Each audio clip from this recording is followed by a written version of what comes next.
3 ways stress can impact you. So stress can impact us in various different ways, and I really want to talk about the 3 different categories to really think about when you're looking at how stress can impact you. Before we dive into that, I just want to put a little bit of a caveat here because I think it is really important.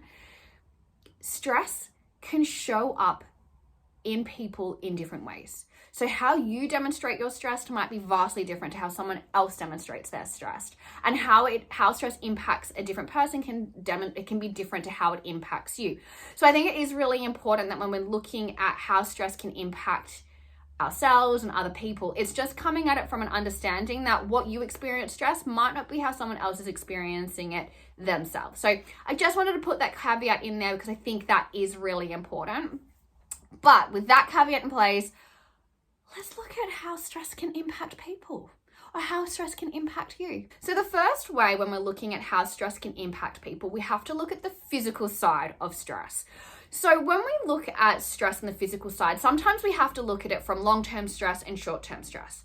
So with short-term stress, what can happen? So this could be maybe something has just happened. So maybe you've just found out you're going to get a job. Maybe you've just had a fight with a loved one. Maybe you've been scared or something like that. In those short-term stresses where it can be resolved quite quickly, what's going to happen to your body is that you're going to potentially have an increased heart rate, so you can feel your heart beating a bit faster.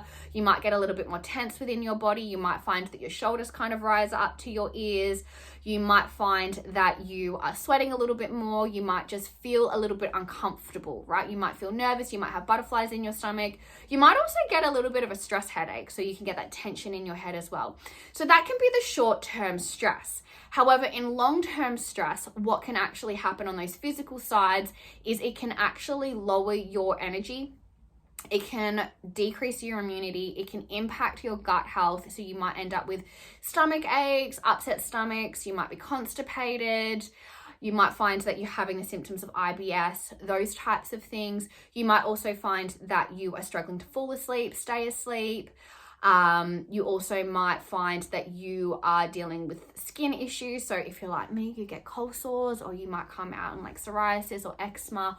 All of those things can be linked to long-term stress and how that can impact a person. So that's the first way stress can impact somebody. The second way stress can impact somebody is their mental well-being. Now, in this one, what we're going to look at is sort of that cognitive function, not looking at the traditional mental health that we've been hearing about. We're going to look at sort of that mental cognitive function, so how our brain processes information. So in the short term, so maybe something instant has happened, it can actually increase your focus, increase your concentration, increase your ability to solve problems. It can also increase your memory, which is really interesting. It can also just help you remain focused in those periods of time. Now, that's the short term. Long-term stress can have the exact opposite effects to you. So in long-term stress, you might find that your concentration decreases, your memory will decrease as well. That's a really big one for a lot of people, and it can be quite shocking for a lot of people. It can also decrease your ability to solve problems. It can also decrease your ability to make decisions. So think about a time when you've been really stressed out for a period of time, you're really overwhelmed, and you try to make a decision. You might become really indecisive, or you might make a really rash decision and regret that decision later. So that's another way that it can impact people. Let's look at the third way stress can impact people. So again, when we're looking at that sort of short-term, long-term, we can actually see the similar effects here. So when we look at it, it's the emotional well-being of somebody. So when we're looking at the emotional well-being, we can be thinking around personality and behaviors as well. So maybe you've gone from being cool, calm, and collected to being quite short with people, having a short fuse, being quite frustrated, quite angry.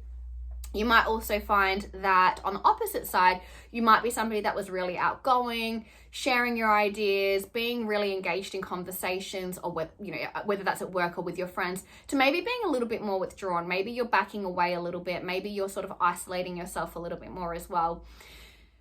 Also in long-term stress as well, when we're looking at the emotional well-being, it can actually cause anxiety and depression if you do not manage your stress at those early stages as well. So that's how it can also impact your emotional well-being. It can also be really difficult to just sort of regulate your emotions during this time as well.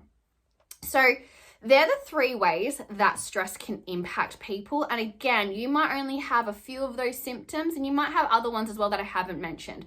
But it's just really important to understand how stress can impact you. So how can you actually manage your stress effectively when you start to recognize that you're stressed?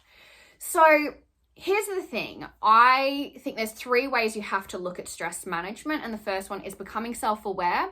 So you have to become aware of how stress is impacting you. So many of us don't even know that we are actually dealing with stress. Maybe we've lashed out at somebody. Maybe we're feeling a bit overwhelmed. Maybe we're really tired. Maybe we're not doing what we used to do, like not going to the gym, not seeing friends, not being engaged with family. All of these things are signs, right? But we have to be self-aware that actually maybe we're feeling a little bit stressed out.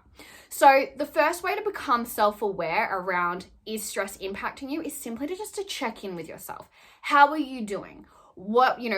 A really great way to ask how you're doing without, having a full lot of questions. Like I remember when I first checked in with myself, I was like, how am I doing? And I was like, all this crazy information coming at me.